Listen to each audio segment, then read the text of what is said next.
오늘은 우리 다윗 이야기 13번째 시간이 되겠습니다. 사무엘하 5장의 본문 말씀을 중심으로 해서 오늘은 성장이라고 하는 큰 주제를 같이 이야기를 해보려고 합니다. 지난 주일이었나요? 주일 예배가 시작되면서 찬양을 하는데 그 앞에 이제 우리 그 찬양을 드리는 가운데 내 구주 예수를 더욱 사랑이라고 하는 찬양을 했었죠. 지난 주일입니다. 그 찬양을 부르는 순간 마치 그 플래시백 같이 고등학교 때가 떠올랐습니다.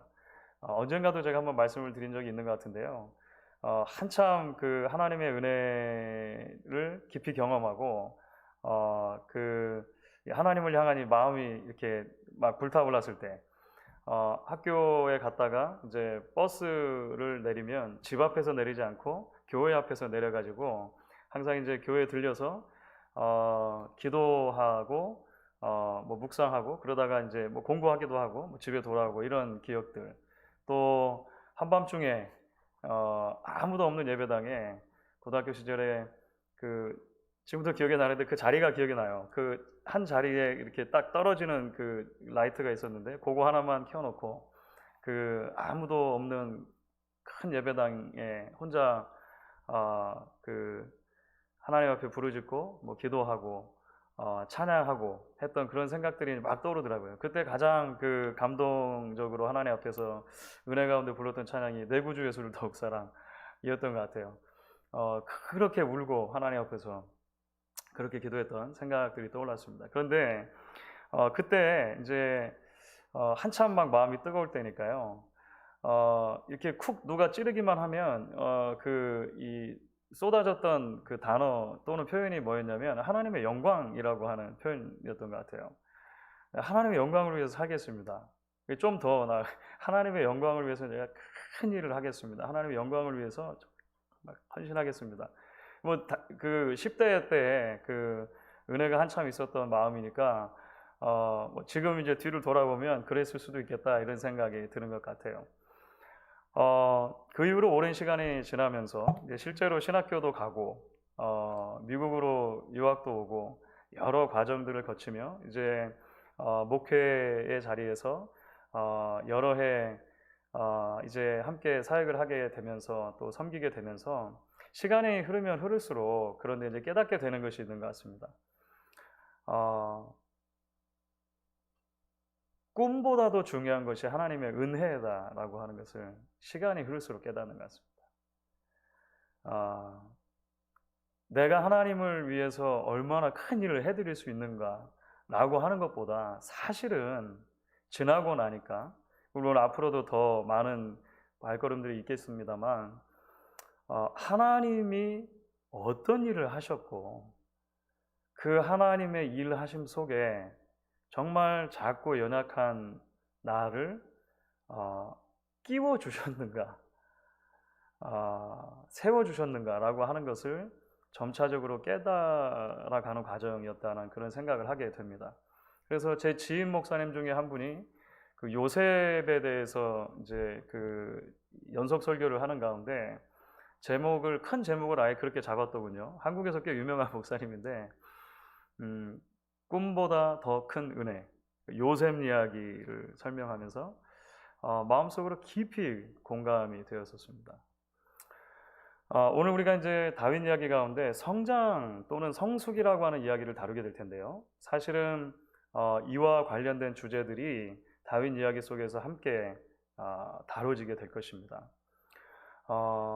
김남준 목사님의 개념 없음이라고 하는 책을 제가 여러 번 소개를 해드렸을 거예요. 그 김남준 목사님이 개념 없음이라고 하는 책에서 한 대목에서 이렇게 말씀하신 부분이 있는데요. 제가 교재에 적어 놓았습니다. 읽어보도록 할게요. 하나님은 어떤 마음으로 우리가 이 세상을 살아가기를 바라실까요? 우리가 아무리 잘 살아도 하나님도 못하시는 일을 실행함으로써 하나님을 놀래켜 드릴 수는 없습니다. 오히려 하나님은 우리가 당신과 함께 사랑의 관계 속에서 살아가기를 원하십니다. 보다 더 깊은 의존의 관계 안에서 살아가기를 바라시는 것입니다. 결국 사랑은 의존의 감정입니다. 이렇게 말합니다. 제가 이전에 섬기던 교회에 그 한 집사님이 그런 얘기를 하셨어요. 아들이 있는데 부모한테는 한마디도 안 하고 혼자서 뭘 준비를 했어요. 잘 준비를 해가지고 자기가 목적하는 바를 이루었어요. 그러고 나서 갑자기 부모님 앞에 짠 하고 나타났는데 경찰관복을 입고 나타난 거예요. 미국 필라델피아 경찰이 됐습니다. 그러니까 사실 이제 부모도 때로 자녀들이 하는 일에 대해서 모르는 일이 있을 수 있습니다. 그러니까 아이들이 열심히 잘 준비해가지고 서프라이즈 짠 하고 보여줄 수 있어요. 그런데 사실 생각해 보면 우리가 하나님 앞에 하나님 서프라이즈 하고 말하고 내놓을 수 있을 만한 게 있을까요? 사실 그렇지 않죠.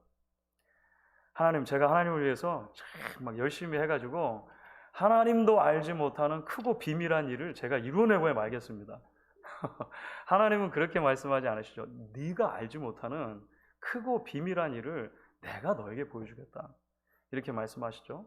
그래서 성경의 전체 가르침 속에서 중요한 정신은 무엇이냐면 결국 내가 하나님을 사랑하고 그 사랑하는 하나님과 어떻게 매일매일을 걸어가느냐라고 하는 것. 내가 무슨 일을 하느냐보다도 훨씬 중요한 것은 내가 어떤 사람이 되어져 가느냐에 성경에 관심이 있다는 것이 굉장히 중요한 관점이라고 하는 것입니다. 이제 다윗의 삶 속에서 그 이야기를 오늘 살펴볼 텐데요. 그래서 영성생활이라고 할 때 우리가 한 문장으로 정리를 할 수 있다면 아마 이렇게 이야기를 할 수 있을 것 같습니다. 영성생활이란 나의 삶의 이야기를 지속적으로 하나님 이야기 안으로 던져 넣음으로 참 성장을 이루어가는 과정이다. 아마 이렇게 일단은 요약을 할 수가 있을 것 같습니다. 자, 그러면 이제 좀 더 구체적으로 다윗 이야기 안으로 들어가 보도록 할게요. 이제 사무엘하 5장은 다윗의 인생에서 또 하나의 굉장히 커다란 전환점이 됩니다. 그러니까 다윗이 역사의 전면에 등장한 것이 사무엘상 16장이었다면, 그래서 사무엘을 통해 이세 집안의 막내 아들이었음에도 불구하고 기름 부음 받는 이야기, 이제 전면에 등장한 이야기였다면, 그리고 골리앗을 죽인 이야기가 이제 이스라엘 많은 사람들에게 그 recognize가 되는 순간, 많은 사람들의 주목을 받는 순간이었다면, 사실은 그 이후로부터 다윗의 삶이 쭉 다 평탄하고 그 좋은 것만 펼쳐야 될 텐데 사실 그렇지 않았죠. 골리앗 사건 이후로 다윗은 훨씬 어려운 고비들을 많이 넘기게 됩니다. 그런데 우리가 지금까지 이제 살펴본 이야기들을 통해서 그런 여러 굴곡들을 지나와서 특별히 오랜 광야 생활로 우리가 대표될 수 있었죠. 지나와서 이제 인생의 큰 전환점을 맞게 된다는 거예요. 그것이 바로 사무엘하 5장에 다윗이 이제 드디어 비로소 이스라엘 12지파 전체 이스라엘을 다스리는 왕이 된다는 것입니다. 그러니까 지금까지는 왕좌에 오르는 과정이었어요. 계속 기름을 부음으로 한번 받긴 했지만 그것이 이스라엘 전체를 다스리지 못하고 계속해서 이제 어려움을 겪다가 이제 비로소 드디어, 그래서 사무엘하 5장 1절과 3절은 제가 그래서 인용을 했는데요. 한번 읽어보도록 하겠습니다. 사무엘하 5장 1절 그리고 3절 그 적혀 있는데 같이 한번 읽겠습니다. 이스라엘 모든 지파가 헤브론에 이르러 다윗에게 나와 이르되 보소서 우리는 왕의 한 골육이니이다. 이에 이스라엘 모든 장로가 헤브론에 이르러 왕에게 나오매 다윗 왕이 헤브론에서 여호와 앞에 그들과 언약을 맺으며 그들이 다윗에게 기름을 부어 이스라엘 왕으로 삼으니라. 사실 이제 참고로 제가 써놓은 것이 다윗이 그 전에 기름 부음 받았던 두 번의 그 케이스를 써놓은 것입니다. 그러니까 다윗은 이스라엘 모든 왕들과 차별이 되는데요. 참 독특하죠. 다윗은 3번 기름 부음을 받습니다. 3번. 그러니까 왕으로 기름 부음을 받는데 3번을 기름 부음을 받는 거예요. 사무엘상 16장에서는 말씀드렸던 것처럼 아주 어린 나이에 10대의 나이에 사무엘이 그러니까 왕 지목자로 기름 부음는 장면이죠. 왕이 되는 게 한참 멀었어요. 한참 멀고 나중에 이제 그 사울이 죽고 사울과 요나단이 죽은 이야기 다음에 또 한 번 기름 부음 받는 장면이 나오는데요. 우리가 지난주에 설명드렸죠. 그때 기름 부음 받은 것은 유다 지파에만 왕이 된 거예요. 유다 지파에만. 왜냐하면 아브넬이라고 하는 장군이, 그렇죠? 그 이스보셋이라고 하는 사울의 아들을 데리고 북쪽 나머지 11지파를 데리고 가서 따로 나라를 세워버렸거든요. 이스보셋이 어쨌든 이 11지파에는 왕이었단 말이죠. 그래서 다윗이 두 번째 기름 부음 받았을 때는 이제 유다 지파의 헤브론에서 기름 부음 받는 거예요. 오늘 방금 전에 읽은 장면은 뭐냐면 이제 모든 것들이 다 정리가 되고 나서 11지파가 천부의 의지 없어서 손들고 옵니다. 다윗한테 나온 거예요. 이제 더 이상 우리는 버틸 수가 없고 다윗 당신이 우리를 다 다스려 줘야겠습니다. 해가지고 그 11지파의 대표들이 완전히 납작 엎드려서 다윗에게 나온 거죠. 다윗 잘 생각해 보시면 우리는 당신의 권력입니다. 막 이렇게 하면서 제발 좀 우리의 왕이 돼 주십시오. 이렇게 말하는 거예요. 그래서 한 번 더 기름 부음을 받는 장면이 이제 방금 읽은 거예요. 비로소 진짜 이제 큰 11지파 전체를 통치하게 된 거죠. 굉장히 중요한 사건이죠. 그러니까 굉장히 중요한 사건이 펼쳐진 것입니다.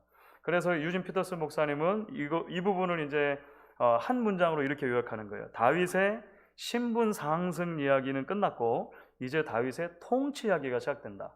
비로소 다윗이 통치를 펼치는 이야기가 나온다는 거예요.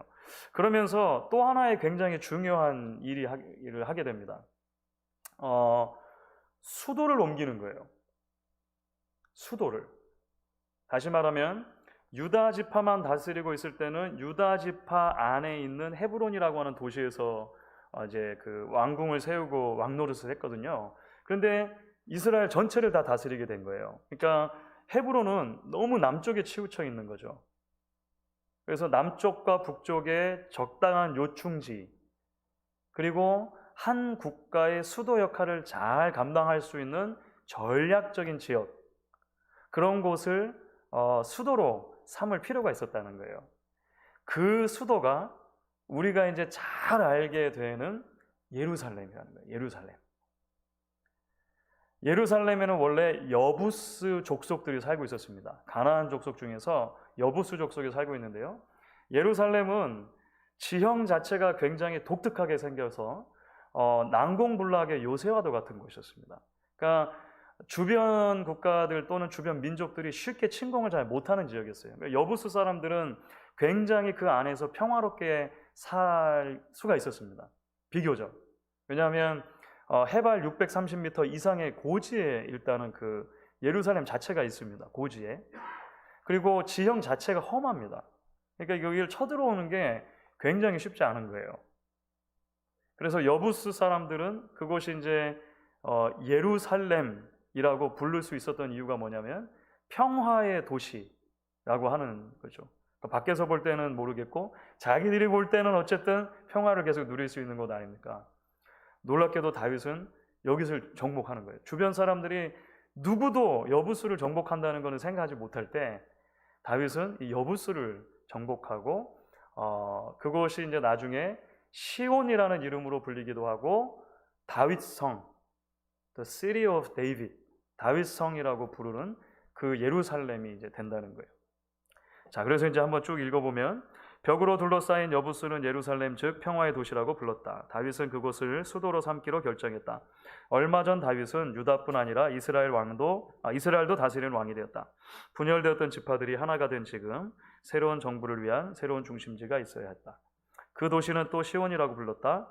또 그날부터 지금까지 그곳은 다윗의 도시로 불리기도 한다. 제가 방금 전에 설명드렸던 내용이 이제 이렇게 유진 피터슨 목사님 글에서 요약이 됩니다. 두 가지 큰 일이 있었다는 거예요. 두 가지 큰 일이죠. 하나는 12지파 전체를 다스리는 왕으로 기름 부음 받는 사건, 수도를 여부스를 점령하고 다윗성, 굉장히 상징적이죠. 상징적인 다윗성을 지는 일입니다. 자, 이제 이 두 가지를 함께 생각해 볼 때 다윗의 삶에서 일어났던 이제 큰 변화를 어떻게 우리가 해석할 것이냐라고 하는 부분이죠. 이 부분부터 해서 이제 유진 피터스 목사님이 쭉 설명들을 해나갈 때 이제 이것이 성장이라고 하는 개념 안에서 특별히 하나님과의 관계 속에서 어떻게 그가 성숙해 갔는가라고 하는 개념으로 설명을 합니다. 굉장히 탁월한 설명이라고 생각이 들어요. 한번 제가 그래서 우리 같이 읽어보면 좋겠는데, 변화를 넘어 성장으로, 첫 번째 동그라미는 제가 읽어보겠습니다. 사무엘하는 예루살렘이 점령되고 그곳에 다윗의 도시가 선 이야기를 서술하다가 이런 멋진 구절을 들려준다. 만군의 하나님 여호와께서 함께 계시니 다윗이 점점 강성하여 가니라. 점점 강성하여 갔다는 구절은 다윗이 그때부터 더 큰 걸음과 더 넓은 포용으로 전진해 갔다고 번역할 수 있다. 그러니까 히브리어 원문 자체가 그렇게 번역이 가능한 본문이라는 것입니다. 그러니까 다윗이 인생을 걸어가는데 더 큰 보폭으로, 또는 더 확실한 보폭으로, 또는 더 크고 넓은 자세로 걸어갔다라고 번역할 수 있는 곳이라는 거예요. 자, 그래서 두 번째 동그라미는 우리 한번 같이 읽어보면 좋겠는데요. 변화를 넘어 상징으로 해서, 성장으로 해서 두 번째 동그라미 같이 읽습니다. 점점 강성하여 가니라는 구절은 다윗의 성숙을 나타내는 표현이다. 다윗 이야기는 단순한 사건의 축적이 아니다. 다윗 이야기는 삶의 수많은 변화를 경험하여 빚어가는 성장의 이야기다. 변화는 우리 삶을 더 빈궁하게 만들 수 있다. 그러나 변화는 또한 성장을 위한 촉매일 수 있다. 이거는 이렇게 설명을 할 수 있을 것입니다. 다윗이 지금 상태에서 삶의 큰 전환점을 맞은 뒤에 그의 삶이 더 큰 보폭으로, 더 넓은 포용력으로 펼쳐져 갔다는 거예요. 더 큰 보폭으로 용감하게 펼쳐져 갔다고 하는 이야기를 이제 여부수를 점령한 이야기에서 사실은 우리가 엿볼 수 있었다라고 하는 것이고요. 더 넓은 포용력이라고 하는 것에서는 11지파까지도 다 포용해서, 사실은 말씀드렸던 것처럼 11지파를 괘씸하게 생각하면 괘씸하게 생각할 수 있지 않습니까? 그렇죠. 예전에 사울이 죽인 자는 천천이고 다윗 내가 죽인 자는 만만이라고 하던 사람들이 사울이 죽고 요나단이 죽은 이후에도 여전히 그 아브넬의 관계에 놀아나서 다 떨어져 나가버리고 나만 홀로 남겨두고, 괘씸할 수 있죠. 그런데 그들이 와서 우리가 한 골육이라고 생각해 주십시오, 우리의 왕이 돼 주십시오 할 때 다 그들을 깨워놨다는 거예요. 넓은 보폭이죠. 자, 그런데 이 부분을 성장이라고 하는 표현과 연결시켜 표현한다는 것입니다. 다시 말하면 다윗이 어느 날 눈 떠보니까 하루아침에 이런 폭넓은 사람, 큰 보폭의 사람이 되어 있는 것이 아니고, 지금까지 다윗이 10대로부터 지나왔던 모든 순간순간들을 통해서, 지금 현재 다윗은 30대 후반이거든요.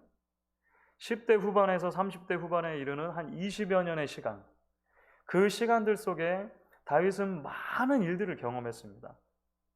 많은 변화를 경험했습니다.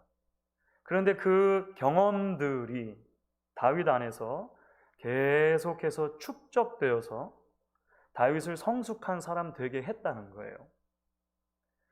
자, 우리가 생각해 보면 우리는 사실은 우리의 경험에 굉장히 큰 영향들을 받습니다. 그렇죠.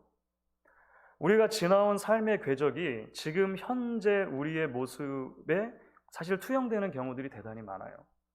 그런데 우리가 경험한 모든 경험이 우리를 좋은 방향으로만 바꾸는 것은 아닙니다. 그렇죠. 여러분, 사회에서 예를 들어서 아주 큰 흉악한 범죄자가 있을 때 그 사람을 밝혀내다 보면 그 사람이 과거에 경험했던 아주 안 좋은 경험들이 나타나는 경우들이 있어요. 가정에서 심한 폭력을 경험했다든지, 친구들과의 사이에서 극심한 소외를 경험했다든지, 이런 일들이 나타나곤 합니다. 요즘에 계속 이야기되고 있는 것 중에 아시아인들에 대한 혐오 범죄 계속 이야기가 되죠. 일각에서는 계속 스탑 에이션 헤이트라고 하는 무브먼트가 있으면서도 동시에 계속 그런 일들이 일어나요. 가장 최근입니다. 어제인가죠. 뉴욕 맨하탄 한복판에서 덩치가 큰 건장한 남성이 아시안 할머니 한 분을 그냥 가격하고 폭력을 가했죠. 나중에 알고 보니까 그 할머니는 교회 가시는 길이었다 그래요. 교회 가시는 길에 그렇게 당한 거예요. 그 범인이 잡혔습니다. 오늘 가장 따끈따끈한 뉴스를 이제 봤더니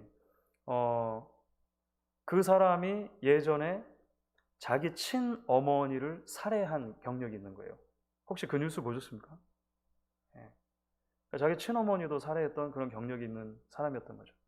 그러니까 너무 일반화시키기는 힘든 부분이 있습니다만 과거의 그런 경험들이 축적된다고 하는 것은 때로 한 사람의 인생을 대단히 부정적으로, 그러니까 성장이 아니라 오히려 퇴보하는 삶으로 만들 수 있는 가능성은 충분히 있다는 거예요. 하지만 그렇지 않은 경우도 있다는 것입니다. 여러분, 다윗이 경험했던 삶의 그 궤적들을 보면 다윗이 늘 좋은 사람들만 만났던 게 아닙니다. 좋은 세팅 안에서만 자랐던 게 아니에요. 좋은 부모 밑에서만 자란 사람이 아닙니다. 다윗은 그래서 어느 시편에서는 뭐라고 썼냐면 내 부모는 나를 버렸으나 라고 시편에서 적은 적이 있어요. 다윗이 모범적인 가정에서 자랐기 때문에 모범적인 왕이 되었다든지 다윗이 problem free, 문제 없는 삶을 살았기 때문에 이렇게 위대한 왕이 되었다라고 말하면 우리는 성경의 많은 부분을 놓치는 것입니다. 그렇지 않아요. 그런데 어떻게 다윗이 이러한 지나왔던 여러 변화의 과정들, 체험들을 성장과 성숙으로 바꾸어 냈느냐라고 하는 것입니다. 그 열쇠를 이해하는 것은 뭐냐면요, 결국 다윗 이야기인 것처럼 보이지만 성경에 기록된 다윗 이야기는 하나님 이야기라고 하는 더 큰 그랜드 내러티브의 아래에 있는 이야기라고 하는 것을 기억하는 것입니다. 하나님 이야기에, 하나님의 구원의 이야기에 하나님께서는 은혜로 다윗을 불러주셔서 그 일에 동참시켜 주신다는 거예요. 다윗이 했던 일은 뭐냐면 그 하나님께 계속 민감하게 반응하는 일입니다. 그 하나님께 붙어있는 일입니다. 그 하나님을 의지하는 일입니다. 내 삶의 이야기를 하나님의 이야기 안으로 던져넣는 작업들이 있었고 결국 그 모든 과정들이 다윗을 성장과 성숙으로 이끌어 주었다는 거예요. 자연스럽게 그 다음 주제로 그래서 넘어가게 돼요. 유기적으로 성장하는 영성. 첫 번째 동그라미 제가 읽어보겠습니다. 하나님의 길은 성장이지 단순한 변화가 아니다. 성장은 유기적이라는 것을 기억해야 한다. 과거의 어떤 것도 쓰레기로 여기고 치워버려서는 안 된다. 그것들 모두는 우리 삶의 성장 속으로 흡수되고 통합되어야 한다. 세 번째 동그라미입니다. 37살의 다윗은 17살의 다윗보다 더 큰 사람이다. 더 많이 찬양하고 더 바르게 판단하며 더 깊이 사랑하는 다윗, 더 자기 자신다운 다윗, 하나님이 주신 자신의 인간성을 더 구현하여 하나님을 영화롭게 하는 다윗, 더 큼직하게 걷고 더 넓게 포용하는 다윗이다. 여기까지 이해가 되시죠? 다윗이 지금 어떤 보폭으로 성장해 왔는지를 우리가 보아왔다라고 하는 거예요. 사실 우리 마음속에 그런 소망이 되잖아요. 그렇죠? 17살 때보다 37살 때가 훨씬 성숙하고 하나님 앞에 성장한 사람이 되어야 있어야지 마땅하지 않습니까? 37살보다 47살, 47살보다 57살. 그렇죠. 우리 시간이 흐르면 흐를수록 더 성장해가고 성숙해가고 하나님 앞에 서는 것. 자, 이제 그 이야기의 비밀이 어디 있는가? 유진 피터스 목사님이 이렇게 풀어가는 거예요. 하나님 안에 있는 변화의 이야기로 풀어가는 것이죠. 자, 첫 번째 동그라미 여러분 같이 한번 읽어보도록 하겠습니다. 다윗은 결코 하나님을 떠나서는 다윗일 수 없다. 우리 모두 역시 그렇다. 우리가 다윗에게서 읽고 있는 바의 대부분은 사실 다윗 안에 계신 하나님에 관한 것이다. 다시 말해 영성 이야기, 그러나 현세를 사는 영성 이야기다. 이렇게 설명합니다. 두 번째도 같이 읽어볼게요. 두 번째 있습니다. 우리는 우리가 아니라 하나님에게서 출발해야 하는 것이다. 그리스도인의 삶은 먼저 하나님이 지금 어떤 일을 하고 계신지 살피고 거기에 반응하는 삶이다. 그리스도인의 삶은 먼저 하나님이 지금 어떻게 자신의 사랑과 은혜를 나타내고 계신지를 살피고 그에 대해 감사와 순종으로 사는 삶이다. 세 번째는 제가 읽겠습니다. 복음의 삶은 하나님이 우리 안에서 창조와 구원의 역사를 행하실 때, 그리고 순종하고 기도하는 삶이 우리 몸에 배어갈 때 우리가 전 인격으로 되어가는 무언가이다. 이거 그 유니 피터슨 목사님 본인이 그 볼드를 한 것입니다. 되어가는 becoming이죠. What am I doing? 보다 중요한 것은 What am I becoming? 이라고 아마 이해할 수 있을 거예요. 다윗은 계속해서 he's becoming, 그 어떤 사람으로 계속 되어가요. 그런데 그 어떤 사람이 되어간다고 했을 때 오늘 이제 읽은 본문에서는 점점 성숙한 사람이죠. 성숙한 사람. 더 넓은 보폭으로, 예전에는 조금 작은 보폭, 그냥 쉽게 우리말로 좀 쪼잔한 보폭이었다면 다윗의 보폭이 큼직큼직해지는 거예요. 넓은 마음이 되는 거예요. 자기와 다른 수많은 사람들, 심지어 원수 맺었던 사람들까지도 마음에 포용할 수 있는 사람이 되어가는 거예요. 처음부터 그랬던 건 아니죠. 하지만 그렇게 되어가요. 그의 삶의 모든 다양한 경험과 이야기들을 통해서 말이죠. 그 비밀이 어디 있느냐? 말씀드렸던 것처럼 똑같은 길을 걸어갔던 사람들 중에 다윗처럼 되지 않을 사람들도 있을 거예요. 평생을 마음속에 그것을 상처로 간직하고 자기 자신의 생명을 갉아먹고 다른 사람들에게 끊임없이 상처를 주는 삶으로 연결된 사람도 분명 있을 거예요. 다윗은 대부분의 경우에 그렇지 않았다는 것입니다. 왜냐하면 하나님과의 관계 속에 그 비밀이 있다는 것을 계속 강조해 내는 것입니다. 자, 이런 맥락에서 아까 말씀드렸던 이제 그 다윗이 이스라엘 12지파의 왕이 될 때 11지파의 장로들이 와가지고 우리를 다스려 주십시오 이렇게 말한단 말이죠. 근데 그때 아주 독특한 표현이 사용됩니다.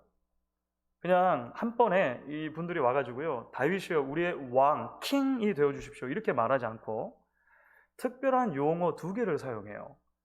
그게 사무엘하 5장 2절에 잘 나타나 있습니다. 그게 이제 마지막 우리 살펴보려고 하는 대목인데요. 주는 나의 목자신이라고 하는 대목입니다. 자, 읽어보겠습니다. 제가 다윗의 즉위식에서 사용된 단어는 의미심장하다.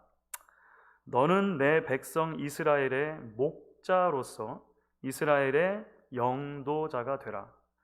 여기서 왕이라는 단어 대신 목자와 영도자라는 단어가 선택되어 쓰였다. 이거 그 11지파의 대표들이 와서 말한 것입니다. 여호와께서 당신에게 너는 내 백성 이스라엘의 목자가 되고 영도자가 되라. 목자 그리고 지도자, 이 2 단어를 사용했다는 거예요. 왕이 아니라. 자, 왜 그랬을까라고 하는 것입니다. 목자 하면은 원래 다윗이 목자였잖아요. 목동이었잖아요. 그죠? 양을 치는 사람. 한번 설명이 이렇게 되는데 한번 볼게요. 목자는 양떼와 함께 살고 양떼를 살피는 사람이다. 영도자는 그 백성 출신으로서 그 백성을 인도하는 사람이다. 사람들은 다윗이 젊은 시절 목자였을 때의 직관과 기술을 발휘하여 자신들을 통치해 주기를 바랬다. 사람들은 다윗이 광야 생활을 통해 연마한 공동체 정신을 가지고 통치해 주기를 바랐다. 그러니까 다윗은 이미 목자인 적도 있었고 영도자인 적도 있었던 거예요. 목자는 목동 시절이었고요. 영도자는 뭐냐면 아둘람굴에서 사람들 모였을 때 있지 않습니까? 제대로 된 집단은 아니지만 어쨌든 그들과 함께 동고동락하며 그들을 섬기며 그들보다 앞서 나가기도 하고 그들을 다독이기도 하고 리더십을 발휘하는 리더죠. 리더. 그렇죠. 사람들이 다윗에게 요구한 것은 뭐냐면 우리 주변에 있는 국가들의 여느 왕처럼 그렇게 군림하는 왕, 통치에만 혈안되어 있는 왕, 내 주머니를 채우고 내 왕궁을 짓고 내 집의 곳간을 불리는 데만 그렇게 함몰되어 있는 왕이 아니라 목자 시절의 그 마음, 영도자 시절의 그 자세 잊어버리지 말고 우리를 그렇게 다스려 주십시오 라고 말했다는 거예요. 이거 유진 피터스 목사님이 훨씬 더 그 극적인 언어로 표현하시는데 하여간 설명하면 대충 그렇습니다. 그러니까 한마디로 말하면 변치 마십시오. 옛날에 그 가졌던 첫 마음, 그 순수했던 열정 변치 말고 평생토록 우리 위에 그런 좋은 왕이 되어 주십시오. 이게 말했다는 거예요. 다윗이 그런 왕이 되었을까요? 그렇지 않을까요? 물론 이제 우리가 앞으로 이제 이 책을 계속 살펴보면 다윗의 실수하는 이야기도 나올 것입니다. 범죄 이야기. 하지만 사실은 다윗 삶에서 두드러지는 것은 계속해서 이 마음을 견지해 나아간다는 것입니다. 그 증거로 이제 유진 피터스 목사님은 이렇게 이야기를 해요. 다윗은 그들의 요청대로 살았다. 지금까지 그랬던 것처럼 다윗은 계속 다윗이었다. 시편 23편은 그 주된 증거들 중 하나다. 그리고 시편 23편 너무 잘 아는 시죠. 여호와는 나의 목자시니 내게 부족함이 없으리로다. 그가 나를 푸른 초장에 누이십니다. 그가 나를 지켜주십니다. 인도해 주십니다. 원수의 목전에서 그가 내게 상을 베풀어 주십니다. 다윗이 시편 23편을 지었을 때 그 인생의 어느 시점쯤에 지었을 거라고 여러분들 혹시 상상하십니까? 물론 이것은 성경에 정확하게 나와 있지 않기 때문에 추론을 해야만 하는데 대부분의 학자들은 다윗의 인생의 거의 말년이었을 것이라고 추측을 합니다. 그러니까 다윗이 한참 혈기왕성했던 목동 때 그 들판에서 하프하면서 여호와는 나의 목자시니 우리는 보통 이런 거 상상하잖아요. 젊은 시절에 목청소리 좋은 다윗이 벌판에서 혼자 찬양하는 거. 사실은 대부분 이제 학자들은 다윗이 인생에 더 많은 굴곡을 지난 이후에 자신의 인생을 뒤로 돌아보면서 신앙 고백과 같이 드리는 찬양이 시편 23편일 것이라고 생각을 해요. 다시 말하면 다윗은 평생토록 여호와가 나의 목자라고 하는 것을 경험했다는 것입니다. 점점 배워가는 거예요. 여호와가 나의 영도자라고 하는 것을 매 삶의 순간순간마다 깨달아가는 과정이었다라고 하는 것이죠. 그 하나님과의 관계가 있었기 때문에 이스라엘 백성들이 요구했던 참된 목자상, 참된 영도자상으로 다윗이 계속해서 설 수 있는 원동력이 되었다는 것입니다. 다시 말씀드리면 처음의 주제로 돌아가는 것이죠. 다윗은 수많은 인생의 변곡점들을 지나지만 그 모든 과정들을 통해서 다윗은 성숙한 사람이 되어 갑니다. 되어 갑니다. 진정한 목자로, 진정한 영도자로 점점점 자라가는 거예요. 그런데 그 핵심에는 무엇이 있냐면 나의 삶의 이야기들을 계속해서 나를 향한 하나님의 이야기 안에서 바라보고 해석하고 그 하나님의 이야기 안으로 던져 넣는 경건의 연습과 훈련들을 멈추지 않았다라고 하는 데서 찾을 수 있다는 것입니다. 자, 그래서 결론적으로 시 하나를 소개를 해드리면 좋겠는데요.